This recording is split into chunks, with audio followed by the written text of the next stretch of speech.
அனைவருக்கும் வணக்கம். நிலவையும் தன்னம்பிக்கையும்னு என்னுடைய கற்பனை கவிதை என் சொந்த வரிகளில் எழுதப்பட்டது. நிலவை விட தன்னம்பிக்கைக்கு நான் யாரை உதாரணம் சொல்வது? தனிமையில் ஒற்றை நிலவாய் நின்று கொண்டு ஒளியை தந்து இருளிலும் வெளிச்சமாய் மிளிர செய்யும் நிலவை விடவா தன்னம்பிக்கைக்கு ஒரு உதாரணம் தேவை? நான் நிலவை கண்டு பிரமித்து போனேன்.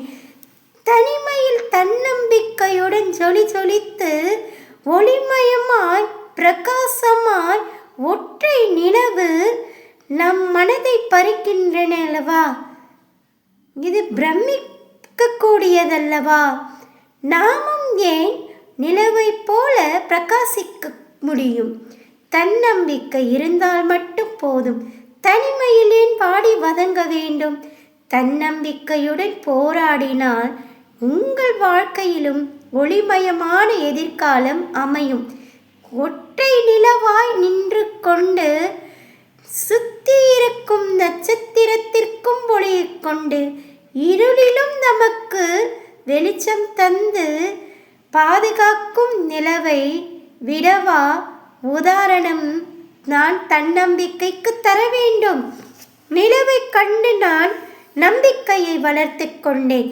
தன்னம்பிக்கையுடன் வாழ நிலவை விட யாரிடம் பாட கற்றுக்கொள்ள முடியும்?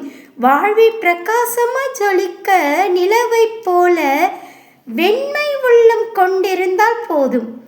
வெள்ளை மனம் கொண்டிருந்தால் வாழ்க்கையில் நாமும் ஒளிமயமாய் வாழ்ந்து பிறர் வாழ்க்கையிலும் வெளிச்சத்தை காட்டுங்கள்.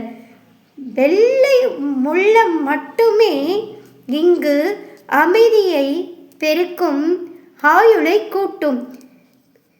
ஒளியாய் இருங்கள், உங்களுடன் சேர்த்து பிறர் வாழ்க்கையும் பிரகாசமாய் அமைய வழிகாட்டியாய் இருங்கள்.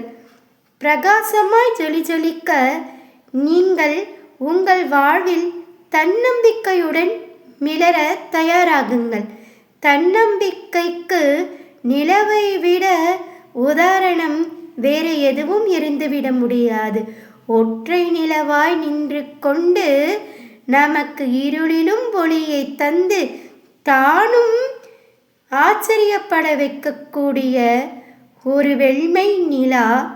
அதை போன்றுதான் நாமும் பூமியில் மனிதர்களாய் உலா வர வேண்டும் என்பதை மனதில் நிறுத்திக் கொள்ளுங்கள். நன்றி, வணக்கம்.